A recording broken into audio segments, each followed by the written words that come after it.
था असिगी कुंथ्रागा माथोइदगी फंबा हौगदौरिबा असेंबली मिफम असिदा खुनगा पथोलकलिबा मियोइसिंगबो तोंगान तोंगान बन लो कया पानसिंदुना फाजिन पुनसिनबगी थौं चथरकलिबा असिगी मतंगदा खनन नैनबियो हाइना मैतै लेमना एमएलए मिनिस्टर सिंगदा मेमोरेंडम पिसिंदुना तक्सिंख्रे हाइदे ngasi Manipur Press Club ki Thangjing Hall da pangthokiba pawki mifam amada Meitei लेमगे वाइस प्रेसिडेंट नोंजम प्रेमिलाना हाई Manipur da mamang chahi gi May 3 dagi ngasi fawba kuki militant sikna Meitei फुरुपता अतमनना लंदारकबा असिदा मसांग ngakthok chanaba tholakkiba khun ngakpa singbo atat akham leitana fajin punsinbata natana makhal makha kaya gi lo pansinduna fajin punsinbagi thabak athubada lepkadabane Manipur da chathariba lan ase Meitei furupna hobana te kuki militant singna chatharakpa lan asida masang ngakthok chanaba khaktane masang ngakthok chanaba tholakliba miyoi singbo fajin punsinba haibase lamdam asida khundariba Meitei furupo muthatna honarakpade loinana mapandagi kanglon kaina naron da changlakhiba kuki militant singna Manipur da makhoi oiba tokhaib administration talakpa ase piba yaroi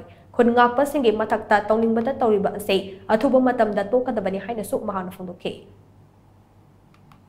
फमीबे assembly सिगी दा खुन ngakतना लाइरिबा इचा issue सिंगसिगी मरमदा खना नैनाबियो हाइना Meitei lemma खोइना छिकन हाइजरी हाइबदी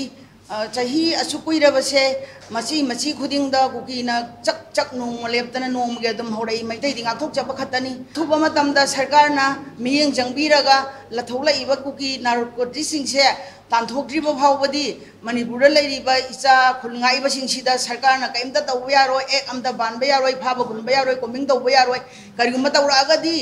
mama अखोइना इचा सिंगसिगी मांग थारगा सिगनी